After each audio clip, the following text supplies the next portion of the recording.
Welcome back to the show. I'm Kim Foster, and I'm an MD turned coach, a business mentor for my fellow health and wellness coaches, and also the founder of the Wellness Coach Academy. So, when you're building a business as a wellness coach, one of the main things that you need is, you guessed it, clients. Everyone needs clients, whether you're just beginning or if you've been at it for a while. If you're a coach, you need clients. But where do you get those clients from? This is really the number one question that I hear from people. Where do I find clients? How do I get clients? So, to help answer that question, I have a guest with me today who is going to walk us through a very specific and very effective strategy for getting clients, and that is referral marketing. So, my guest today is Dallas Travers, and Dallas began mentoring other coaches after successfully creating a new cottage industry for herself within the entertainment industry, where she was actually teaching actors the entrepreneurial skills that they needed to acquire acting work without an agent. And coaches then saw what Dallas had created and asked, "Can you show me how to do that?" And that was the beginning of a new direction. So today, Dallas is on a mission to help purpose-driven coaches to build value-centered businesses and also question the commonly accepted practices in the online world to make an authentic impact without compromise. So I'm really excited to share this interview with you because I had a great conversation with Dallas and she shared so many useful insights into this topic. So let's get into it.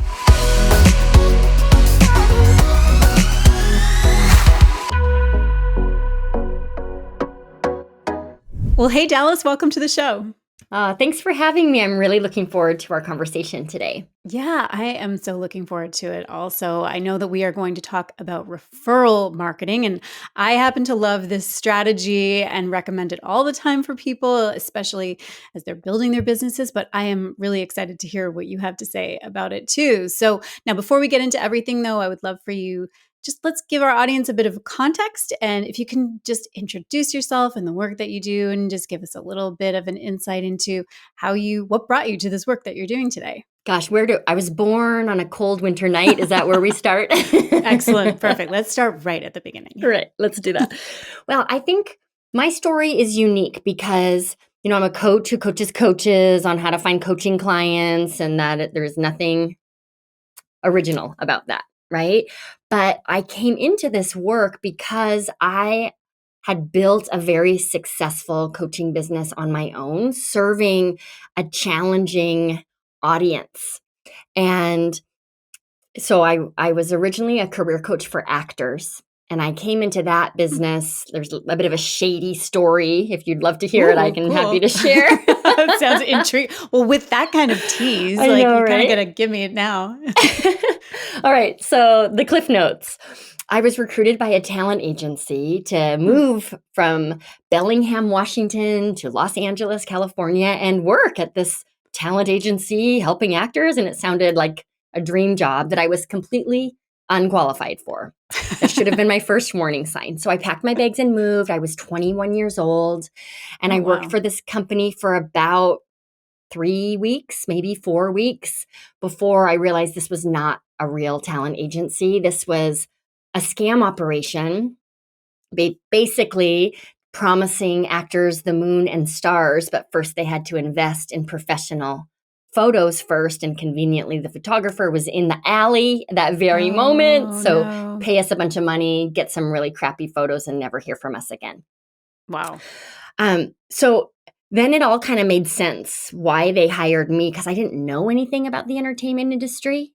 I was good with people and a really hard worker, so I didn't even know it.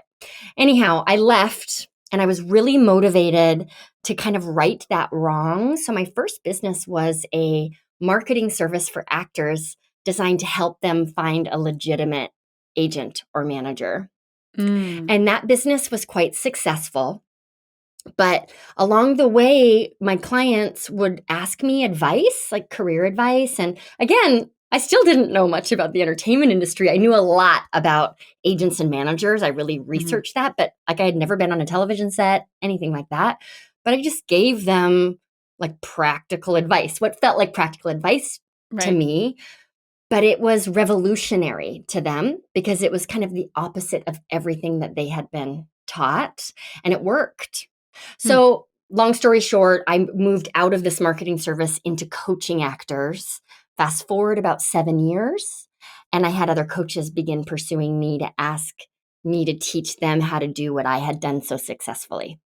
So I started mentoring other coaches, and then just as we all grow as entrepreneurs, right? I lost more and more interest in the entertainment industry and really found my purpose helping coaches build a values-driven business that aligns with who they are and serves real people in the world. And really, I'm working to help coaches prove that you can be as successful as you want to be, even if you're not selling an Instagram Reels mini course or coaching coaches who coach more coaches on how to find coaching clients.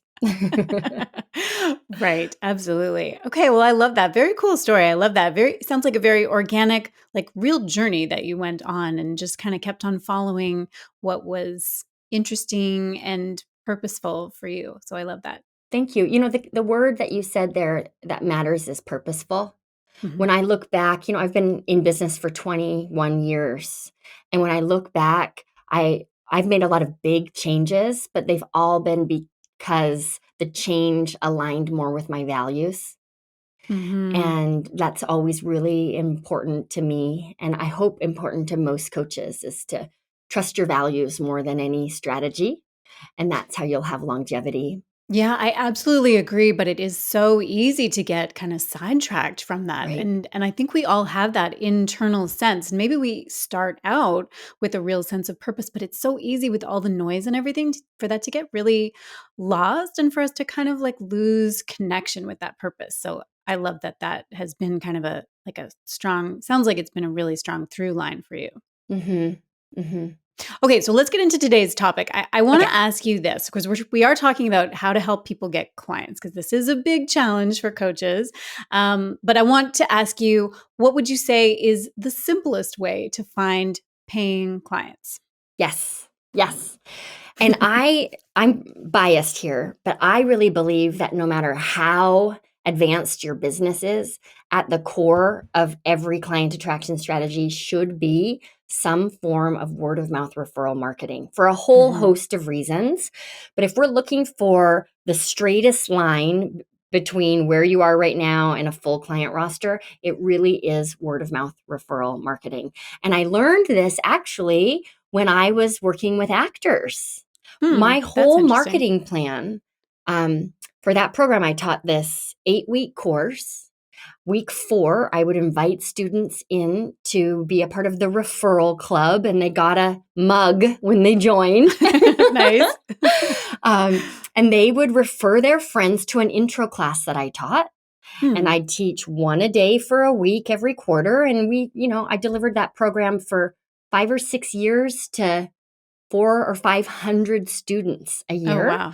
That's all through awesome. word of mouth referral marketing. So I Hmm. saw that I was onto something there, and over the years have tweaked it and refined it to really be the guide for any coach whose goal is private clients. Okay, that's excellent. So yeah, it's very, very powerful. It's like almost deceptively simple, right? Like you think, it sounds so easy, it can't possibly be that straightforward. But I think, And I think part of that is when we get our coaching certification, that's kind of the marketing training we receive. And most programs is like invite your friends and family mhm. to a complimentary session, and that's how you build a coaching business. So a lot of us have been there, done that, and we assume that referral marketing is either just a repeat of that, which it's not when you have a strategy. And I know we're going to dig into that, Yeah. but also referrals don't have to happen by accident. We can actually build structure around referral marketing so it feels kind of like a water faucet,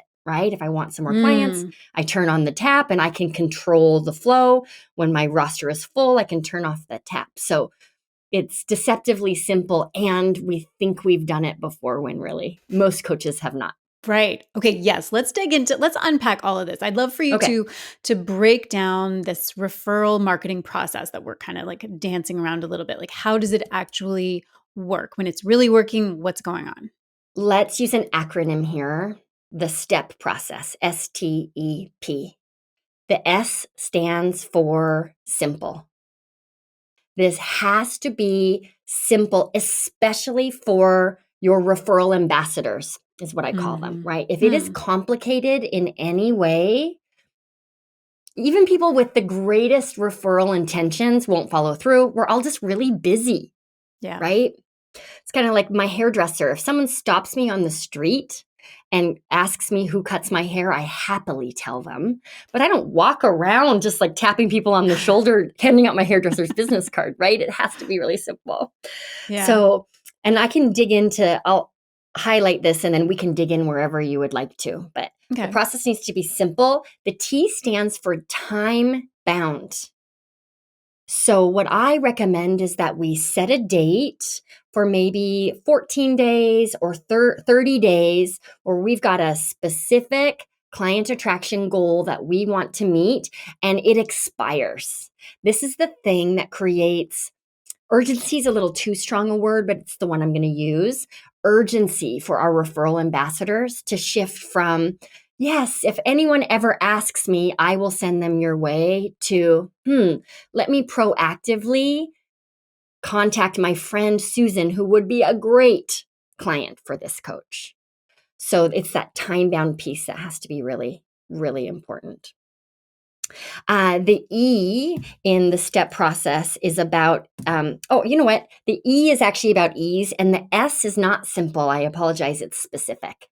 Oh, okay. Yeah. So, specific is what is your client goal, right? So, Mm-hmm. do you want 4 new clients? Do you want Mm, 12 new clients? Like, get specific about that number. Sorry, folks. So, we're specific, it's time bound. got The it. E is easy, and that's where that simplicity piece comes in. Mm-hmm. And then the last most important piece is that it needs to be personalized. So, Mm. what we're not doing here is blasting our email list asking for referrals. We're not like DMing everyone in your LinkedIn connections, just asking them for referrals. You're being really conscientious about the referral ambassadors you want to tap on the shoulder. You're sharing your specific client goal. You're giving them the time bound deadline and inviting them to send their friends or colleagues into an intro coaching session with you. So, referral marketing is really based on giving cold leads the experience of working with you Mm-hmm. so that they can then you warm them up, right? And then they can make an informed decision about taking the work further. I love that. That's so useful, and it's so interesting how you've got the specific and the time bound pieces in there, because I think that a lot of people would know that those things are important when you're trying to directly enroll a client. But that's saying, because it helps to get people like out of that like Yeah, inertia mode of like, oh, that sounds good, but maybe I'll think about that. And then you use the same technique if you're getting people out of that inertia mode with referring people to you. It's the same kind of psychology, right? absolutely. Yeah, absolutely. Okay, And that's cool. I think the other piece around this that's really important is to bring purpose to the process. Hmm. We as humans, we are wired to want to help the people that we care about.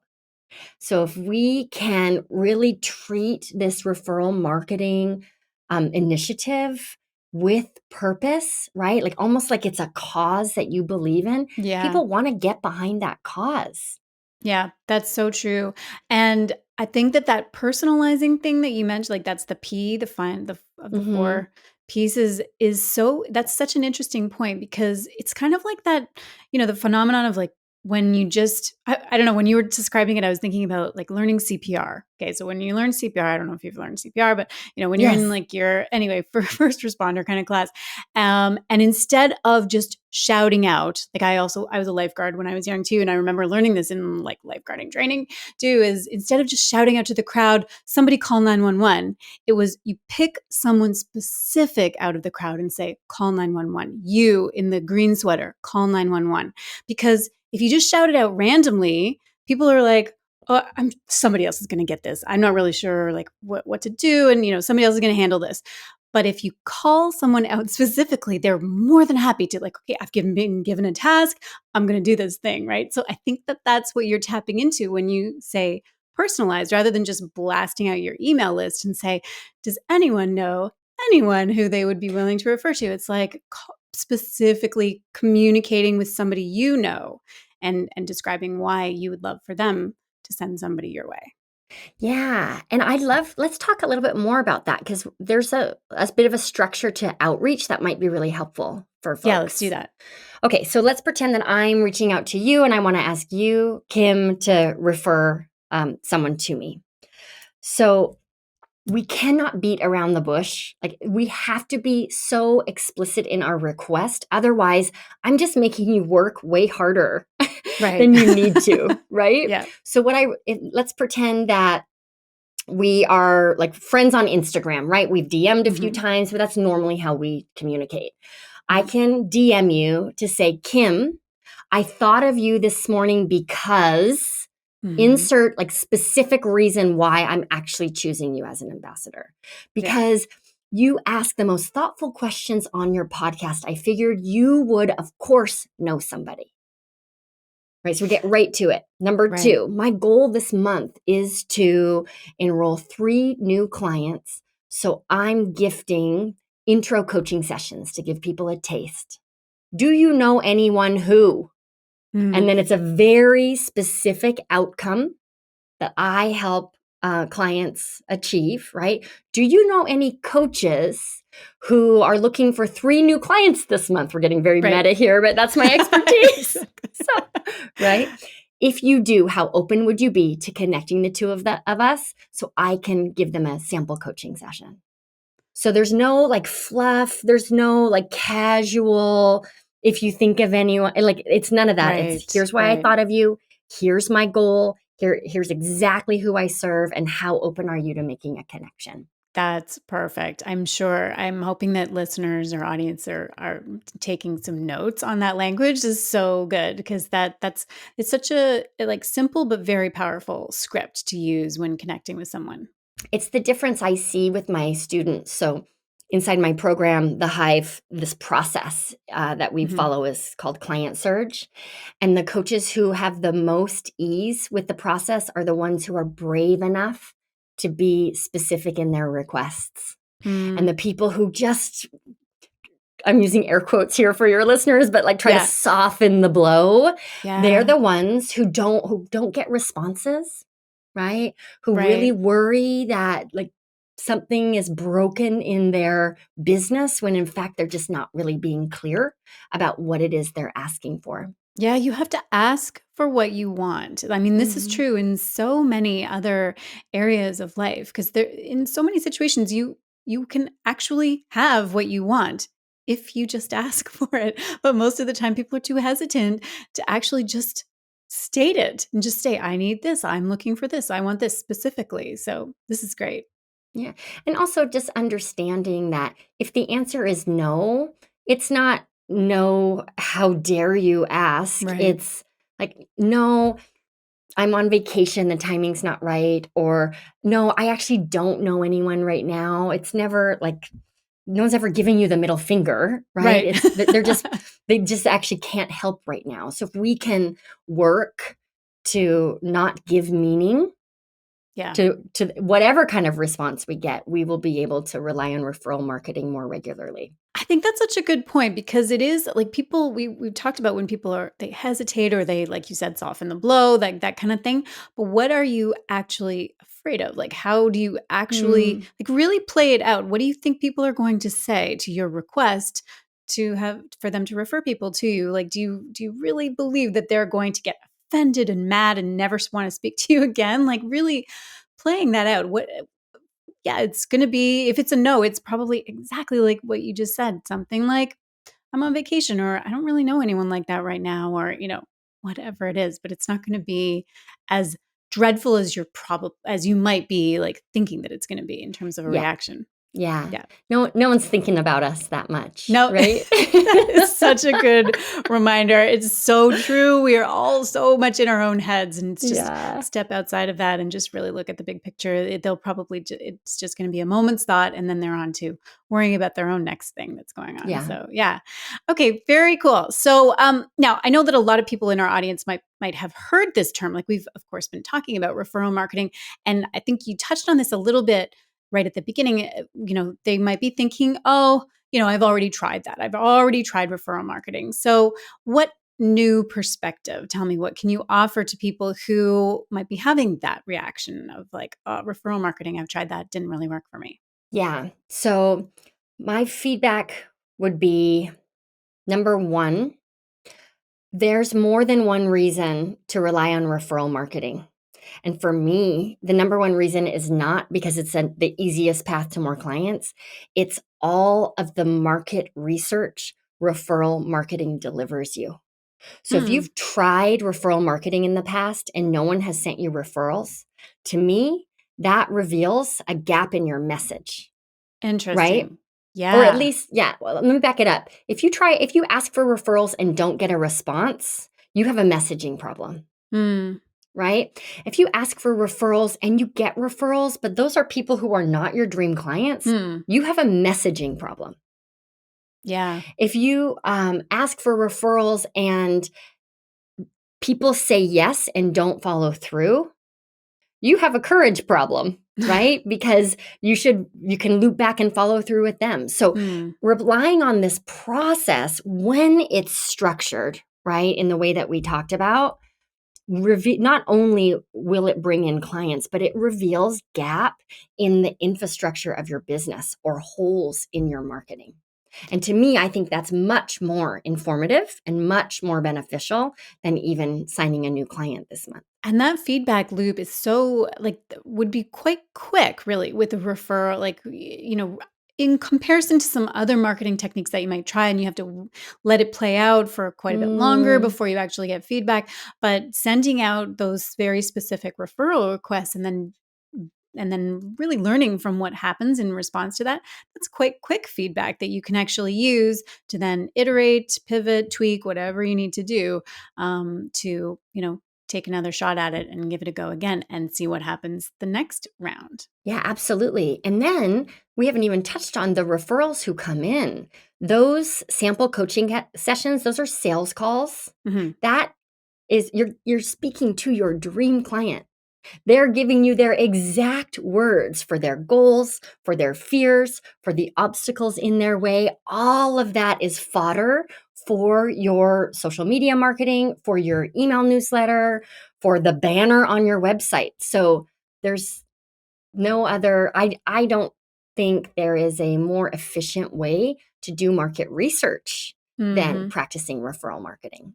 Yeah, that's great. That's a great reframe, even, and helps to sort of detach from the need to, like, it has to bring me clients or else it's not worth it. Well, actually, there's quite a bit of value that you can get out of it, even independent of whether you actually get a client or not. So that's awesome. Yeah, I'm thinking about one of my client surge students. Her name is Naomi, and she did this whole process and had several, maybe 6 or 7 referral ambassadors who said yes and then didn't actually follow through and send them a referral or Hmm. send Naomi a referral. Hmm. So Naomi and I put our heads together and she was very brave. She circled back to those people and Hmm. said, like, however you answer this question is great. So there's like nothing personal here. I'm trying to figure out the gaps in my marketing. Can you tell me what got in the way for you when Hmm. it came to sending me a referral?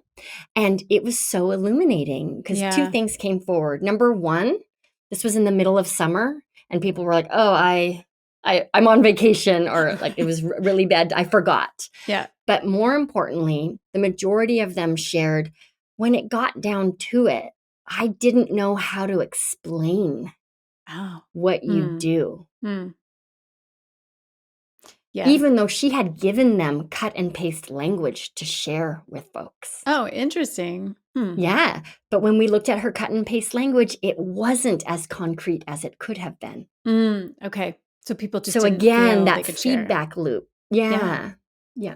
Yeah, that's so valuable and such a great, so much learning, and that's what, like, Mhm. yeah, building and growing your business is, it's just got to be always about constantly learning Yeah. and refining. So that's awesome. Well, actually, let's talk about the follow-up strategy, because Yeah. I think that that's such a key part of a referral marketing approach, is really Mhm. because I think this is well, you tell me what your experience is, but I think that a lot of people, they'll put that initial sort of, outreach, they'll get their courage up, and then they'll reach out to some people who they would, they're hoping for referrals from, but then nothing happens. And then it's kind of like, oh, well, let me just go back into trying something else, because that obviously Yeah. didn't work. I think a lot of people stop after just that one first attempt. But tell me about follow-up. What are your thoughts on Yeah. follow-up? What's the best way to follow up? What should people do?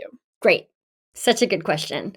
So I'm thinking about my own inbox right now, and there are at least 2 emails that have now made their way to the very bottom of my inbox because they're actions I intend to take, and I'm going to get around to them, and then life happens and things float away.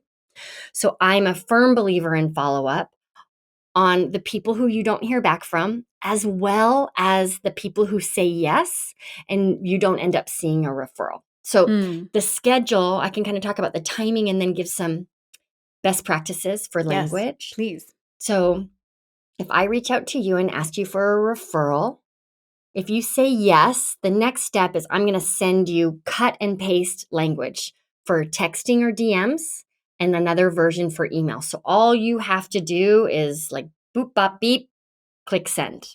Nice. So that happens as quickly as possible after you've said yes. 10 days later, if I don't see any referrals come in, I'm going to follow back up with you and just say, hey, I wanted to circle back and see if there's anything I can do to make referring easier. I'm about halfway through my surge, right? I'm halfway toward my goal, and I haven't seen anyone come through you yet. So I just wanted to make sure this is still something you're interested in doing. Like, again, no pressure, but circling back. Most of the time, people need us to do that twice, which is so painful, right? Yeah, super painful. So 10 days later, it's like, hey, how's it going? And then about 10 days later, I call this the you're dead to me message, and I'm joking, but it's a little bit of a you're dead to me message. It's like, hey, Kim, I'm just writing to say no sweat. I didn't see any referrals come in, and you're totally off the hook, right? If something got in your way, I completely understand. Like, no harm, no foul. I hope you have a great week. And that message is typically the one that lights the fire to get people to follow through, because it's that email that's floated to the bottom of their inbox. They have every intention of taking action, but life gets in the way. So we're looking at about a 21-day process from the initial request and then 2 follow-ups 10 days apart. That's great. That's a great framework. Yeah. And then the same applies to the people we don't hear from, right? So I reach out. If I don't hear back from you, we shorten that process a little bit. It's like 4 or 5 days later. Hey, just bumping this up to the top of your inbox. Let me know if you can connect me with anyone. And then about 10 days later, if I don't hear from you, you're dead to me. Right? It's like, hey, I didn't hear back, and I just want you to know, no sweat. Right? You're off the hook. No pressure. I don't want you to worry. Have a great week. And that third message tends to be the one that people respond to. That's so interesting. And what is it about the 10 days like that? Why that sort of interval? Talk to me about that. Yeah. So for me, when I used to, and we refine this process all the time, and it used to be much tighter. But what we find is I think as humans, we are inundated with emails and DMs, and there's all these different ways to communicate. So 10 solid days is more than enough time to ensure that people, if they didn't see your message, they're not going to. Right. If they did see your message, they actually have enough time to get back to you on it, especially when you're asking for referrals, because sometimes I need to think for a minute or two about like whether or not this is something I can do, I want to do, and that I know someone I can connect you with. Yeah, that's true. Yes. Okay, that's good. I love that. I'm also wondering about, we're primarily talking about people with like, in the early stages or with kind of a smaller network. What about veteran coaches? Like is referral marketing something that they should be paying attention to? Also, people who have been doing this for a while. Like what are your thoughts on that? Yeah, I mean, I've been coaching for 21 years, and referral marketing is my number one lead source. Perfect. So I was thinking about Megan Yelani. I was on her show a few months back, and she has a very established big business, and referral marketing is still at the a cornerstone in the work that she's doing. And I think, for those of us who are more advanced and we have a team and we're working our funnels, right? And our content strategy and all of those pieces, it's easy to forget the power of like unscalable marketing. Yeah. Right? And that unscalable marketing, even if, or maybe even especially if we've been around for a while, getting back to those conversations directly with referral ambassadors and potential clients as market research is extremely important. Yeah, I agree completely. How do you keep track? Like, how do you recommend that people keep track of their referral marketing approach? Like, do you have a spreadsheet? What have clients of yours done? What do you suggest? Yeah, so we use a client surge tracker. Hmm. And there's a couple tabs on it. One of them is a list of all of your referral ambassadors. Who have you made a request to, and like marking the dates of the 3 points of outreach Follow-ups. and Yeah. how you heard about it, and whether or not you got a response. And then there are a number of metrics that I think are really valuable to track in this process. Your response rate from referral ambassadors, because that's going to reveal a gap in your message. Hmm. The referral rate from people. So out of the people who said yes, how many referrals did you actually receive? What is your conversion rate on those sales calls? That's going to really inform whether or not you need more practice, right? Whether or not your Yeah. pricing is aligned, whether or not your offers are clear, all of those pieces. Hmm. Let me think. So number of requests we make, and then if you're also making direct personal invites, right? Tracking the conversion rate on that as well. So we've got this fancy little spreadsheet to track our numbers and also keep us on schedule for follow-ups. Perfect. I love that. I mean, I love a good spreadsheet, so that's speaking my language, definitely. This has been so great, Dallas. You've just shared a lot of wisdom, a lot of really helpful, suggestion, and like a framework. I love that you've got this system to it. So that's just amazing. And it's just been such a pleasure talking with you. Tell us though where people can go to learn more about you and get in touch with you and learn more from you. Yeah, great. The best place to find me is on Instagram. Hmm. My Instagram handle is Dallas Travers Biz Mentor. I teach mini lessons there every single week, and I answer every question I get asked. So Instagram is the best place. And then you can also just learn more about my programs and about me in general at my website, which is dallastravers.com. Perfect. I will put those links in the show notes to make it nice and easy for people too. So that's amazing. Thank you so much again, Dallas. This has been terrific. Thanks for having me. Okay, well, I hope that you enjoyed that conversation as much as I did. I would love to hear from you on this. Is referral marketing something that you are doing right now in your business? And if so, how's it going? Is it a good source of clients for you? And if it isn't something that you're doing right now, are you feeling newly inspired to get this strategy underway? Let me know in the comments below this video, or if you're listening to the audio of this episode, find me on Instagram and let me know. I would love to continue the conversation about this. Okay, that's a wrap today. Have a wonderful week, and I will see you again very soon.